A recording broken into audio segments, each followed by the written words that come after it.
Welcome to Games from Folktales, a podcast that mixes historical research and tabletop role-playing settings. I'm your host, Timothy Ferguson.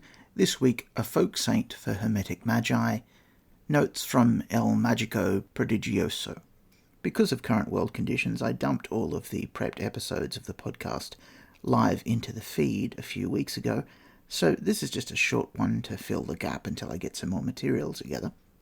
I'd like to direct your attention to a text on Project Gutenberg and to a new recording by LibriVox, which won't be quoted in this recording, much as I usually do that sort of thing. The material is too intertwined. Vast oceans of time ago, I noted an almost saint for the Order of Hermes.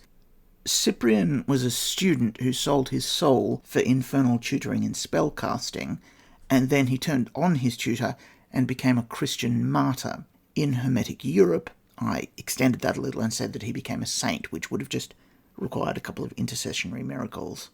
This is the St. Cyprian of Antioch, whose church is at Valnastium, and that's where the founder Yarburton is buried. The version of the story I'm familiar with probably came from Arabic folklore and was retooled into a Christian story in Spain while the two civilizations were clashing there. That being said, he apparently really was a saint. I thought he was just a holy martyr. Remember that Sanctuary of Ice was published before Google. Slightly later than 1220, there was a very popular book called The Golden Legend, the Legend of Aria, by Jacobus de Varagain, who was Archbishop of Genoa, I believe.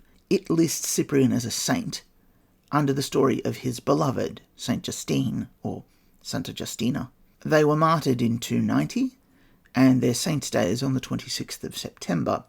As paired saints, it would have been better to have named the church at Valnastium after both of them, particularly because that gives me some tie-in with the mystery of who the founder's wife, Miriam, is.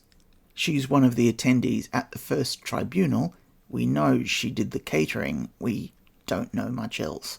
For example, was she a folk magician? Pedro Calderón de la Barca wrote a play about the two of them in the 17th century, and it was translated into English in the 19th century.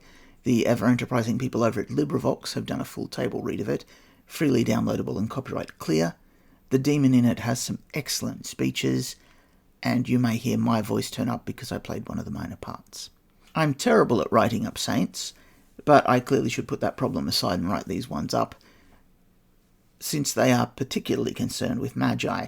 The Infernal Saint of Sorrow, who I wrote up in full for the Cornish material, indeed I had a couple of goes to give her more minions, has a weakness to the cult of the Virgin. It might be that Saints Justina and Cyprian are a source of aid against her corrupting influence.